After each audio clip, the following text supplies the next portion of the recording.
El asunto hoy fue que se me hizo de noche grabando. Hice varias pruebas, hice varias cuestiones, porque cada vez más siempre sale algo nuevo cuando estoy grabando y entonces hoy se me hizo de noche grabando. Lo interesante es que a partir de esta circunstancia puedo decir que es la mayor cantidad de tiempo durante esta cuarentena que he pasado con unos zapatos puestos. Porque yo dije, no, nada, me voy a poner unos zapatos sencillamente para que el pie no me pierda la costumbre. Literalmente en ese estadio estoy. Así como que coño, para que el pie no me pierda la costumbre, pues, porque eso. Y por sentir algo distinto el día de hoy, me iba a poner unos zapatos, porque la mayor cantidad de tiempo que he pasado con zapatos puestos no ha superado la hora, que ha sido casi por ir a comprar algo rápido o bajar la basura a la calle. Así que bueno, hoy puedo decir que hice algo interesante, hice algo especial, porque estoy grabando con zapatos puestos y tengo un buen rato con zapatos puestos. Sin más, ¿cuál es la obra de esta edición, de esta semana? Muy a tono con las festividades que están ocurriendo para todos aquellos que profesamos la fe cristiana, la fe católica. Feliz Domingo de Resurrección. Una pintura que se llama Cristo, tiene varias acepciones del nombre, ¿no? Pero pudiese ser Cristo en el desierto, de un señor ruso que se llama Iván Kramskoy. Es Iván porque es ruso y es ruso porque se llama Iván. Se complementan los dos conceptos. Y es un óleo sobre lienzo de 1,80 por 210. ¿Dónde lo pueden ir a visitar? En la galería Tretiakov, en Moscú, en Rusia. Antes de pasar por, ¿cómo es que se llama? El Kremlin. Según entiendo, en el Kremlin es donde está es como el palacio de gobierno ruso, ¿no? Bueno, el punto, antes de que ustedes vayan y se echen sus shotcitos de vodka con Putin, pasan por la galería Tretiakov y ven esta pintura que me llamó la atención. O sea, lo que me llamó la atención y por eso la puse, porque no tiene mucho que ver con lo que vamos a hablar hoy, quizás. No directamente, fue más por las festividades que estamos pasando. Am, Verga, considerando de que Jesucristo es una pintura que en el mundo del arte se le ha tratado hasta fucking crucificado, con una lanza que le atraviesa el costado y todo eso, nunca, o sea, eso ya como que estoy insensibilizado y la postura que tiene en esta pintura y la expresión de su rostro me llama mucho más la atención que quizás verlo crucificado. Impresionante, impresionante la verdad. Y sin más, hoy estamos tranquilitos, relajados, llevándola suave. Sin más empezamos, chicos. Requemándote la ciencia de la vida de las aves volando, soltando palabras, pensamientos oscilando, tú tranquilo y yo nervioso, solo estamos requemando. Ey, requeme que no existe, que se existe, opiniones van y vienen, disfrutando de energías que nunca se detienen, libre de intenciones, esto es puro requeme. Les doy la bienvenida, gente querida, a este 8º episodio de Requeme Sessions, un espacio abierto para pensar en voz alta. Mi nombre es, como ya me conocerán, Aníbal de Andrade y ya empezamos. Ya voy a hacer un comentario. Termino la introducción y vengo para acá. Ay, carajo. Pueden encontrarnos en todas las redes sociales, particularmente en dos, no en todas. En Instagram y Twitter con @requemesessions y @cvenuela para que se enteren de la última actualidad de este podcast. ¿Qué fue lo que pasó? No pasaron ni 6 minutos de episodio y ya me toqué la nariz. Pero es que de verdad me pica a veces. Entonces ya por ahí me comentaron un drinking game que es un shot cada vez que me toque la nariz durante el episodio. No sé realmente qué tan efectivo sea, qué tan vuelto mierda vayas a quedar, vayas a quedar al finalizar el episodio, probablemente bastante vuelto mierda, pero es como un ciclo vicioso. Es como que la cabeza te dice no te rasques la nariz, pero entonces eso como que se transmuta mal y entonces lo que hace es que te pica la nariz y entonces te rascas y mientras te rascas dices, coño, no me quiero volver a rascar la nariz y sucede lo que sucede. También debo admitir que es como una muletilla física. Es como un pequeño tic por el nervio, porque aunque ustedes no lo crean, a pesar de que, mira, y fíjate que esta al ser la octava edición, ya son 2 meses de Requeme. Sin embargo, aún me pongo un poquito nervioso el afrontar, hablarle a la cámara, el afrontar, hablar frente al micrófono, todo el proceso de edición, todo eso, aún me da un poquito de nervio. Pero bueno, aquí estamos, ya 2 meses montados en esta vaina, que quizás no sea mucho, pero a mí me llena de orgullo porque eso, muchas veces dudo si voy a grabar el siguiente episodio, así que bueno, aquí estamos. Y casualmente aprovecho la oportunidad, porque no sé si se han dado cuenta, a los fieles seguidores del podcast, a los que han estado ahí, porque yo sé que hay una gente que ha estado ahí, que está ahí toda la semana. Que bueno, que exacto, que he optado por esta medida de no hablar de dos temas, que fue como me lo planteé en un principio, sino requemar más a profundidad de uno solo. Y yo creo que funciona mejor así, la verdad, como que da para un poquito más. No sé qué opinan ustedes, déjenme su opinión en la cajita de comentarios de acá abajo de este video. Y bueno, si lo que hacen es aprovechar el podcast para su rutina diaria, si mientras usted que me escucha, usted amigo, usted amiga, que me escucha más bien a través de lo que viene siendo Spotify, que solo s- que le basta con escuchar Requiem Sessions, nada más, y no verlo, usted podrá utilizar el podcast mientras, no sé, mientras está haciendo los quehaceres de su hogar o para dormirse. Quizás, que eso sería muy chimbo. Sería un halago al mismo tiempo que un insulto porque sería como que coño, esto te aburre a tal manera de que te duermes. Pero también pudiera ser un halago porque quizás en alguna manera mi chirriante voz y mi forma tan accidentada de hablar es como un susurro para ti, sí, como una canción de cuna. Eso me parece también bonito. A todo se le puede sacar el lado positivo si uno tiene la mentalidad adecuada. Eso, para los que nos disfrutan por Spotify también, ya me perdí. Ya fue la primera pérdida del programa también. El asunto es ese, exacto, lo que venía diciendo. Bueno, si escuchas Spotify, ¿también te parece mejor una sola temática por episodio? ¿O debería volver a las dos? Déjame tus comentarios en, no sé, en las redes sociales y te tendré en cuenta.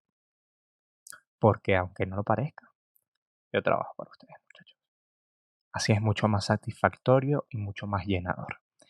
Sin más, ¿de qué vamos a hablar hoy? El tema del día de hoy, pues, hace referencia a la sensibilidad, cuáles son sus límites.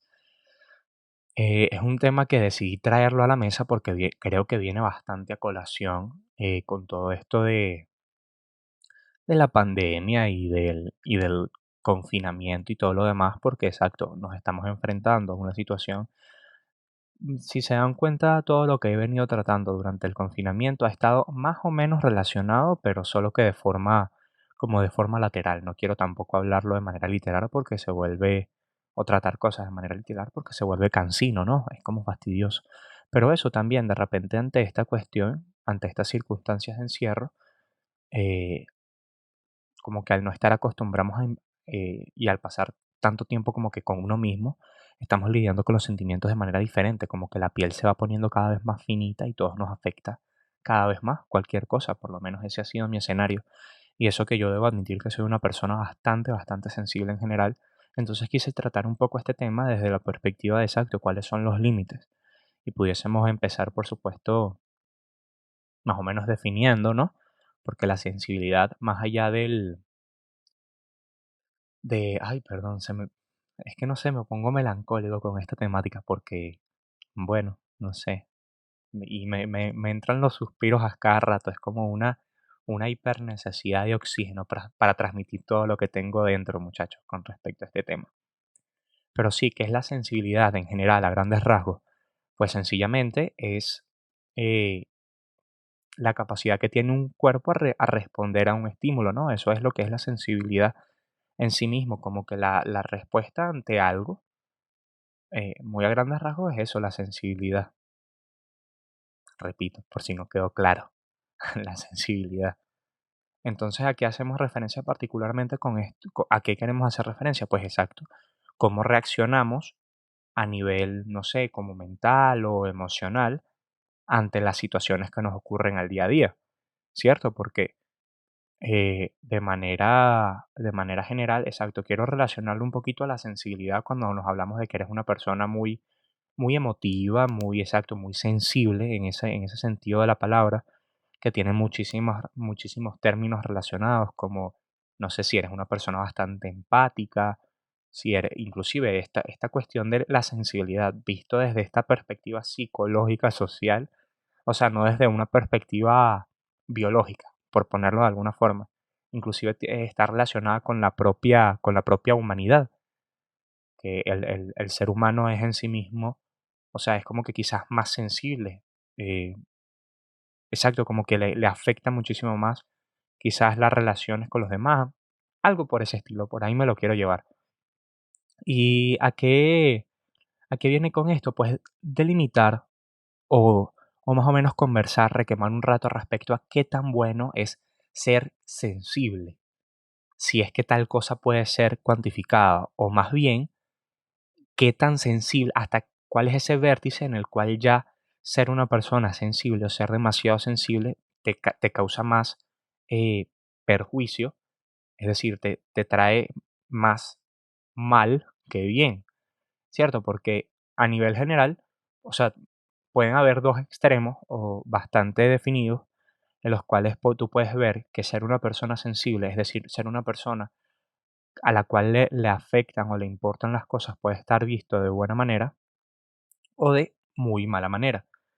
¿A qué me refiero con esto? Pues, por ejemplo, desde el lado positivo y también tomar en cuenta que la sensibilidad dentro de estos parámetros humanos quiere decir muchísimas cosas. Puedes tener sensibilidad artística, por ejemplo, que es como literalmente esta sensibilidad artística puede hacer referencia como al buen gusto que puede tener una persona, la capacidad precisamente de como de apreciar el mensaje que se quiere transmitir a través de una obra de arte o algo por el estilo y la capacidad exacta de discernir cuando quizás ese trabajo artístico tiene un valor, mira, como que sí, como que transmite mejor o cumple mejor su función o transmite muchísimo más un valor o no de esa perspectiva, pero exacto, cuando lo ves desde la parte negativa, puedes tomar en cuenta de que si eres una persona demasiado sensible, quizás puedes ser una persona muy poco confiable en el sentido de que cuando eres demasiado sensible es que no,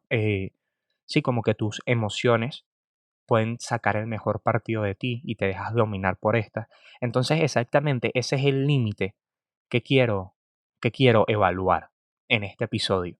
Y lo quería evaluar también, aparte de por el motivo que les dije, que creo que viene muy a cuento con todo esto de la cuarentena, porque, por ejemplo, con el ejemplo específico que pasó, resulta que en la universidad nos pusieron una charla, como sí, como de gestión emocional y toda esa movida, y un ejemplo que nos ponía la señora que nos estaba hablando es que de repente ella estaba viendo una película con su hija, y era una película cualquiera tan común como, ¿sabes? Y la niña, su hija, empezó a llorar y empezó a llorar por la película, porque la película le daba muchos sentimientos. Y entonces el asunto es ese, que ella nos explicaba que quizás en esta época de confinamiento puede que tengamos exacto, por la incertidumbre que nos causa todo esto y tal, puede que tengamos muchas emociones acumuladas y luego en estos pequeños detalles, por ejemplo, en estas pequeñas manifestaciones, como una escena conmovedora en una película. Obviamente, ella no nos especificó cuál, pero probablemente fue el asesinato de un perro, porque eso es lo que más es como sucio por parte de Hollywood que sigan utilizando el asesinato de un perro, porque ya sabemos que no hay o sea, yo quiero que tú me pongas un ejemplo. No he visto Soy Leyenda, que es como que el primer detonante que se me viene a la cabeza cuando hablamos de la muerte de un perro en una película. Pero yo quiero que tú de verdad me pongas un ejemplo, es más, si lo sabes, cállame la boca y déjamelo en los comentarios. Un ejemplo en el cual la muerte o el asesinato de un perro haya sido motivo fidedigno del avance del plot en una película y que no sea nada más por ser, ¿sabes? Como por sacarle las lágrimas a juro a la audiencia.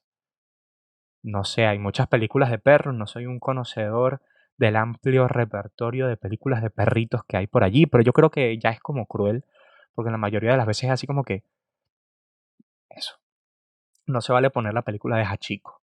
Esa va a ser mi única excepción, porque coño, ahí sí tiene sentido. Es como que toda la película va alrededor del perro. Pero yo me refiero a eso, a una película que no.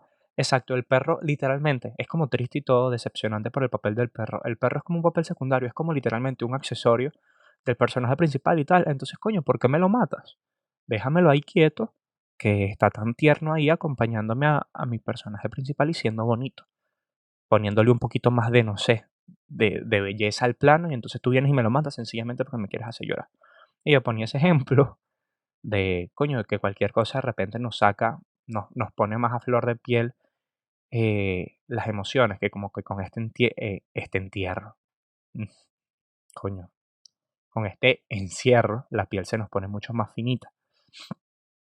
No solamente por ese lado de lo de la cuestión, sino que mira, a nivel personal, particularmente, yo toda mi vida he sido una persona bastante, bastante, bastante sensible, pero sensible inclusive en el mal aspecto, súper, súper mal, súper llorón y tal, y por eso este tema me llama tanto la atención, y desde la otra perspectiva que te lo estaba viendo, en el cual, coño, en esta sociedad, porque, este, porque vivimos en una sociedad en la cual, coño, el tema a raíz de, ¿sabes?, del auge de la conversación a través del movimiento feminista y a consecuencia de, no sé, de la conversación respecto a la masculinidad tóxica, uno de los puntos claves o tal que dicen es que dentro de estas cuestiones, uno de los rasgos más comunes de la masculinidad tóxica es que los hombres suelen reprimir sus sentimientos y que eso de repente se manifiesta muy, muy coloquialmente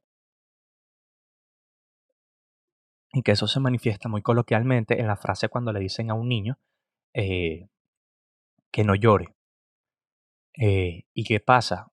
¿A dónde me quiero traer la discusión? Que yo no creo precisamente que el decirle a un niño, o inclusive a una niña, si nos vamos a ese caso, el decirle no llore, que no llore, no tiene que ser necesariamente malo.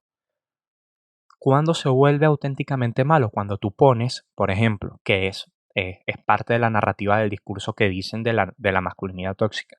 Inclusive tengo la frase bastante resumida aquí, que es como esta es como que lo que recalcan. Dicen que al decir no llores, tú estás enseñando a los hombres a reprimir sus emociones, relegando lo emocional a las mujeres que a su vez son tachadas de débiles por ello. Esa es como la parte, ahí yo te pudiese aceptar que esa cuestión de decirle a un niño, como dije también, o sí que no llore, como que ahí sí se ve negativo hacia el desarrollo exacto, de su papel como hombre, decirle eso, que los hombres no lloran, etcétera. Pero yo creo que trascendiendo de ello, o sea, si ese comentario no se hace luego bajo la premisa de que no llores porque es demostrar debilidad, si tú demuestras esa debilidad, luego vas a ser pisoteado por los demás, entonces ya ahí también tú generas un chip de que tú le dices a ese niño o esa niña, X, eso no importa.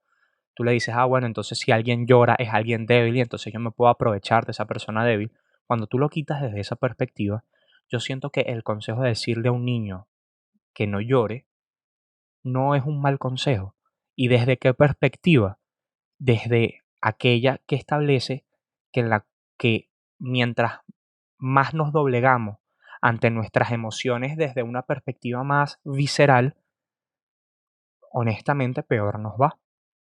Yo siento que hay una diferencia muy enorme. Yo creo que aquí está como que la clave de toda esa movida.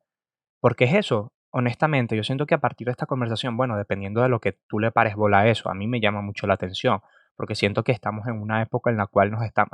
Si hay conversaciones que quieren redefinir lo que es la masculinidad, si la masculinidad es tóxica, como consecuencia, la contraparte, también estamos redefiniendo el papel. Exacto, de lo que implica la feminidad. Sí, la masculinidad y la feminidad, ¿cierto? Sí, la feminidad. Entonces es como que una pregunta interesante. Yo considero, y a lo que vengo, por eso me llama tanto la atención y por eso, por mis antecedentes particulares, pues, por cómo soy. Que yo siento que exactamente si tú dices eso desde una perspectiva de no llores, o sea, yo lo veo desde esta perspectiva, que es un poco simplista, pero aquí es donde me lo estoy haciendo. Cuando tú le dices de repente a un niño, no llores porque auténticamente no vas a ganar nada llorando, es donde se genera ese punto clave, ese punto interesante de que es no tanto, y lo tengo aquí anotado literalmente porque quiero utilizar las palabras precisas, que no va tanto de reprimir una emoción, sino de precisamente aprender a controlarla, aprender a que la emoción no te domine a ti y no nuble tu buen juicio. Porque, particularmente, esto no tiene que hablamos de la tristeza por decir una sola, pero esto también pudiese aplicar a, no sé, pudiese aplicar a la ira perfectamente, o inclusive pudiese aplicarse a los sentimientos positivos también, a la felicidad o a la euforia, porque yo sí creo que todas las emociones en su nivel, eh, como que máximo, pueden ser negativas para la persona. Y si quieres que te ponga un ejemplo, porque tú dices, tú estás loco, coño de tu madre, o sea, si yo soy muy feliz, estoy sumamente feliz, la felicidad es la felicidad, o sea, como que no existe un estado de demasiada felicidad. Mira, no lo sé, lo que pasa es que precisamente me lo quería llevar, imagínate tú, que estoy entrando en cuenta de lo que estoy diciendo mientras lo digo, es como súper arrecho todo este proceso, es el requeme. Que fíjate tú que, por ejemplo, yo me lo quería llevar con esto de controlar los sentimientos, me lo quería llevar un poquito por algo que investigué de esta escuela filosófica, esta escuela griega, que era la del estoicismo. Fíjate tú que ellos definían la felicidad como un estado de tranquilidad pleno, en el cual las emociones y las pasiones particularmente no te dominan a ti. Pero suponte tú que en los términos. Exacto, hablemos de una felicidad en los términos en los cuales, exacto, es que estás alegre, yo no sé, estoy hablando por hablar, como es de esto a eso, de hablar por hablar, pero supongamos que un estado de absoluta y plena felicidad, quizás llevada a los extremos, se convierte quizás en un éxtasis, pero un éxtasis maldito, que tú tienes como que absolutamente tanta confianza o estás tan embriagado de esta presunta felicidad que hasta te nubla el buen juicio y te puede llevar a tomar una decisión desacertada porque no tienes la precaución. Quizás porque este estado de felicidad absoluta te pudiese impedir, que es de donde me lo imagino, este estado de felicidad absoluta te impediría tener como un juicio de valor y de repente no sopesas las cosas antes de hacerlo. ¿Sabes? Yo sí creo eso, que de repente todas, absolutamente todas las emociones, como que en su superlativo, llevan las cosas a mal término. Y es ahí a donde vengo. Si tú de repente, si tú, si tú aprendes a tener como control de esas emociones, eh, no quiere decir que las estés reprimiendo porque reconoces que te sientes como te sientes. Estamos hablando particularmente de la tristeza porque es precisamente la que está ligada a la debilidad y a todas estas cosas que venía diciendo anteriormente. Pero no pudiese ser como con cualquier otra. Si tú reconoces ese estado, obviamente ese reconocimiento, yo presumo que es el primer paso para racionalizarlo un poquito más y entender que auténticamente no hay como ganancia.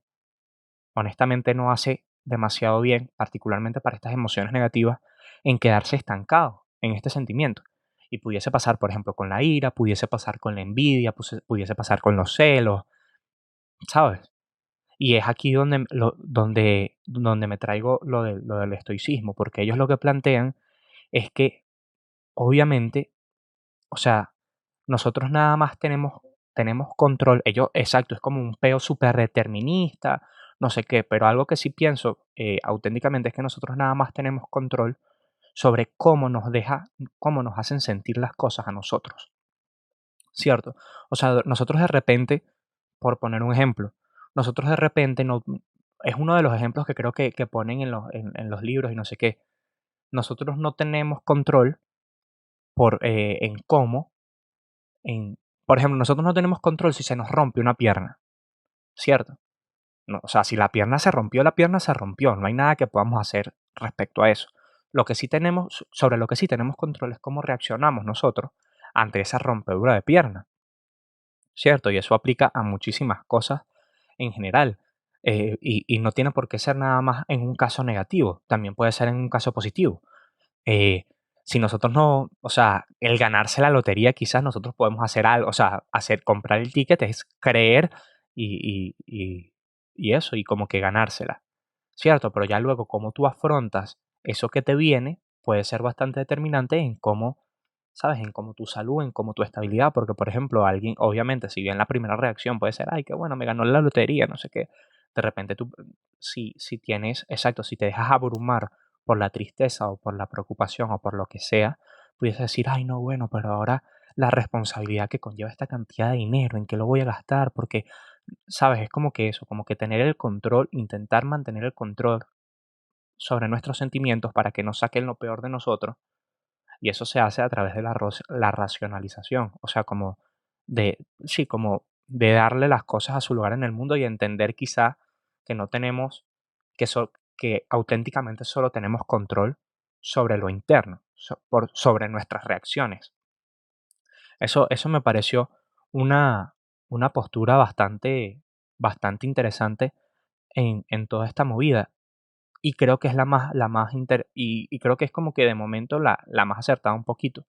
Porque lo y yo hago toda esta charla, y quizás el que me conoce un poquito más a profundidad puede decirme que yo dando que, ojo con esto, que todo esto no es como que sea un consejo, es sencillamente un pensamiento. Porque sí, y aquí es a donde voy, porque si yo dijese todo esto como un consejo, como una recomendación, primero que nada sería un idiota. Segundo, tú al prestarme atención serías más idiota que yo. No tomes ninguna clase de consejos de salud mental o gestión emocional de alguien que lo que hace es montar videos en YouTube y el nombre del programa es Requiem Sessions. Y el carajo se llama Aníbal. Por favor, no le pares bola a ese tipo para esto. Pero, exacto, no tomes esto como consejo. ¿Por qué lo digo? ¿Por qué ser hipócrita? Porque yo honestamente me siento como una persona extremadamente emocional. Y creo que por eso es que digo, si bien dicen que no tal, que es el equilibrio, que tampoco la cuestión está en ser un reprimido, porque luego el problema con reprimir las emociones no es reprimirla como tal, si no tuviesen consecuencias posteriores. Si luego no te volvieses loco y le reventases de una cachetada a alguien por haber reprimido emociones durante toda tu vida, no importa, reprímela. Sería lo más sencillo. La agarras, le haces un huequito y te lo metes aquí adentro profundo, fuera de chinazo, y ya. Pero no es el caso. ¿Y por qué también me llama la atención discernir por todo esto? Porque precisamente yo soy una persona demasiado, demasiado sensible, demasiado, demasiado emocional. Y durante mi niñez y mi adolescencia vi las peores repercusiones de ser tan sensible y de ser tan emocional. Honestamente, hasta un poquito desequilibrado. Aquí admitiendo un nivel de locura de frente, porque aquí estamos como estamos. ¿Qué coño? Ser demasiado sensible, honestamente, no trae nada bueno. Cuando tú dejas que esas emociones te dominen, no trae nada bueno. Que es lo que de repente me preocupa, que a partir de toda esta conversación, de que no tal, que los hombres deberían ser más sensibles o reconocer más sus sentimientos, sí, ok, yo lo admito. Está bien hasta cierto punto porque estamos viendo las consecuencias negativas de no hacerlo, pero el asunto es que también como que dejar que también a los sentimientos hay que ponerles una cuerda, hay que tenerlos, literalmente hay que tenerlos controlados. No es tampoco como que dejarlo, ese asunto, que no sé, quizás no es lo que quieren decir con eso, pero lo veo desde esa perspectiva, que también como que darles rienda suelta a que los sentimientos se manifiesten en sí mismos, eso tampoco trae nada positivo. Porque, porque siento que como los sentimientos son viscerales, como desde una perspectiva más, no sé, como más animal, partiendo de exacto, de como de sí, como partiendo de animal como sinónimo de salvaje, como eso, como que precisamente son irracionales, que pueden traer consecuencias más o menos negativas. Yo lo veo desde esa perspectiva. Entonces, y por qué de repente, y cuál sería como que la manifestación como que suprema de, digo yo, como de ese controlar esos sentimientos? Esta gente que siempre parece estar en calma, que es como, ahora mismo, o sea, si tengo varios ejemplos en la mente, pero no te sé, obviamente, sí, como de personas con las cuales he tratado a lo largo de mi vida, que sí te dan como esta sensación de templanza. Es decir, esto como que, es decir, nada les molesta, que hay que agarrarlo con comillas esa frase, pero no por eso te dan la sensación de que son personas indiferentes ante la vida, porque eso es un punto importante. Decir que vas a mantener los sentimientos bajo control y que nada te va a afectar, porque literalmente, porque como tú nada más eres responsable de cómo tú te sientes ante las cosas, vas a decidir que nada te importa y entonces eres un indiferente o inclusive un apático. No tiene nada que ver. No, no es el caso. Ahí para allá no se dirige todo este peo.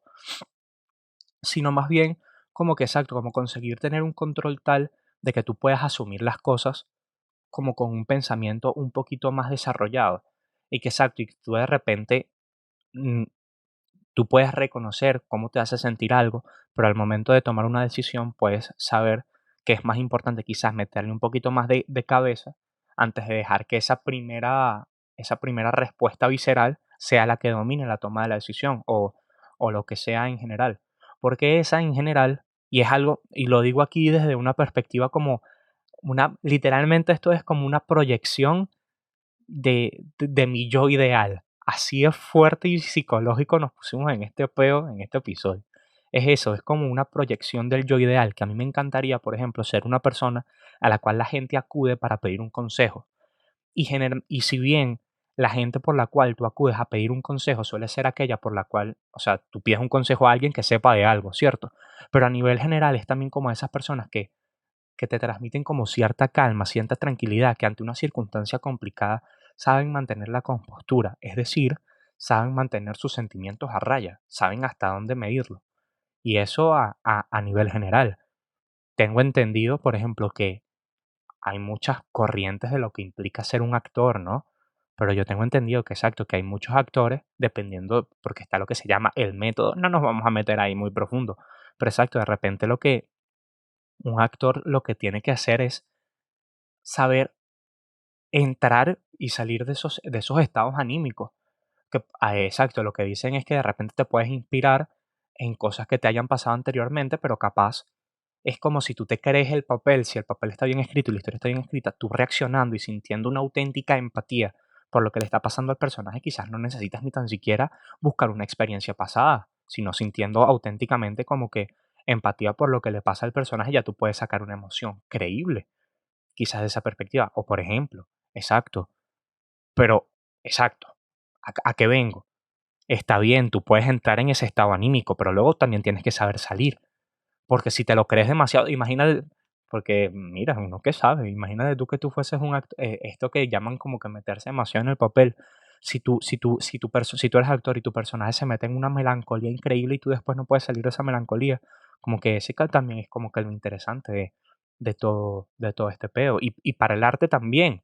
De repente es como que si el arte es una expresión de los sentimientos, pues exacto, yo siento que la cuestión es saberlos aprovechar, pero también hay que mantenerlos a raya, porque el asunto es eso, yo siento que cantidad de cosas que siento, me doy cuenta de la cantidad de veces que digo yo siento y yo siento y yo siento, ¿viste? Sentir, sensibilidad, todo calza.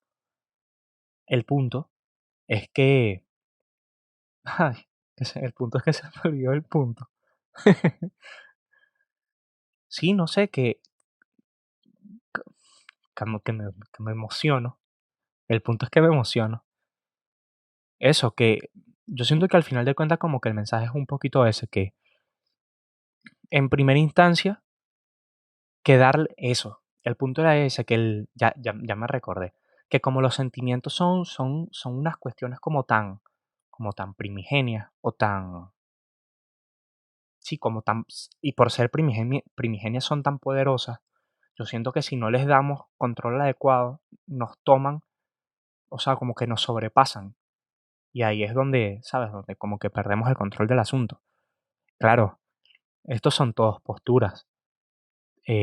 Como que esto, honestamente, todo esto va de una cuestión de ser una persona un poquito como que comedida, centrada y no sé qué más. Porque habrá muchas otras cosas que literalmente, como no sé, como la gente, los románticos en el sentido medio artístico de la palabra, del movimiento del romanticismo, los románticos o los hedonistas Es todo lo contrario, como que tú entrégate absolutamente a tus sentimientos y ya sea el dolor, autoflagélate, si algo te causa dolor, sumérgete en ese dolor, o si algo o busca, por ejemplo, el placer inmediato en todas las cosas, ya sea en los bienes materiales, en la comida o el sexo, y que eso te inunde porque va a ser el estado de éxtasis más absoluto y no deberíamos buscar otra cosa en la vida. Bueno, mire, ya, esas son posturas. Yo, por ejemplo, mm, yo no lo veo desde esa perspectiva. Si tú crees en eso, bien, pero lo interesante es eso. Entonces yo creo que el asunto va de ese, que honestamente sí hay como que la conversación es esa, que no, o el punto a lo que quería llegar es eso, que s yo lo digo por la experiencia que he vivido, que de repente mucha gente como que sí, estos 2 estados que digo de los hedonistas y los románticos son como que muy bonitos leerlos y es así como que: "Ay, sí, qué persona tan sensible, qué bonito, no sé qué". Mira, eso es muy bonito verlo en una persona ajena y en un personaje cuentístico. Eso como que es muy bonito, como que verlo de puertas para afuera, o exacto, o sentir esa gratificación inmediata de buscar ese placer o esa emoción o aprovechar la intensidad por lo que te produce en ese momento preciso, en las emociones buenas. Pero de resto siento que sí es como más importante quizás apuntar más hacia el equilibrio, no reprimir o no ser una persona tiesa y seca, porque ya ahí nos vamos, si eres una persona que exacto, que no, que absolutamente descarga los sentimientos y se pone una barrera y no quiere ser sensible, no puedes ni tan siquiera relacionarte adecuadamente porque te privas de ser una persona tan siquiera empática. O sea, te cargas lo que sería la empatía y es como, y eso sí lo considero súper elemental y súper primordial para la relación humana, para las relaciones humanas, pues para tener una buena relación con la gente. Pero, pero de resto, tampoco es como eso es eso, que la sensibilidad sí que tiene un límite y que es bastante delicado. Y eso, que es un tema que me llama y fue el motivo por el cual lo traje. Y con esto cierro un poquito, que lo traje porque siento que todavía a mí me ganan muchísimo, muchísimo, muchísimo los sentimientos. Y lo que quiero es como que sacarle provecho o partido a esa presunta sensibilidad y convertirla en algo positivo. Y es con ese mensaje, los dejo aquí, con una nota que intenta ser positiva. Muchas gracias por escucharme. Yo creo que con esto fue suficiente requeme por el día de hoy. Espero que todos estén muy bien en sus casitas. Manténganse ahí fuertes, que pronto vamos a salir a las calles a pasarla chévere, pero con mesura. Y yo creo que con eso estamos bien por hoy. Quería hacer este episodio también un poquito más cortito para ver qué tal sale eso. Nos vemos en la próxima edición. Se me cuidan mucho.